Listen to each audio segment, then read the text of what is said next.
Lionel Messi কি আরো একটি বিশ্বকাপ খেলবেন? এই প্রশ্ন নিয়মিত ঘুরপাক খাচ্ছে ফুটবল প্রেমীদের মনে। অবশেষে মেসি মুখ খুললেন 2026 সালের বিশ্বকাপে তার খেলার সম্ভাবনা নিয়ে। তিনি জানিয়েছেন সবকিছু নির্ভর করছে তার শারীরিক অবস্থা ও ফিটনেসের উপর। সত্যি বলতে বিশ্বকাপের কথা ভাবতে মনে হয় অনেক দেরি আছে, কিন্তু সময়টা খুব দ্রুতই চলে যাবে, তাই না? তিনি আরো যোগ করেন, আমার জন্য এই বছরটা খুব গুরুত্বপূর্ণ। নিয়মিত খেলতে পারলে এবং ভালো ফিট থাকলে তখনই আমি ভাববো বিশ্বকাপ নিয়ে। গত বছর কয়েকটা ম্যাচ খেলেই চোটে পড়েছিলাম, পুরো মৌসুম খেলতে পারিনি। এবার প্রস্তুতিটা ভালো হয়েছে, আমি ভালো অনুভব করছি।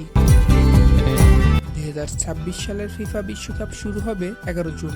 এই আসর অনুষ্ঠিত হবে উত্তর আমেরিকার 3টি দেশ, যুক্তরাষ্ট্র, কানাডা ও মেক্সিকোতে। যেহেতু মেসি বর্তমানে যুক্তরাষ্ট্রেই খেলছেন, তাই জায়গাটি তার জন্য খুবই পরিচিত।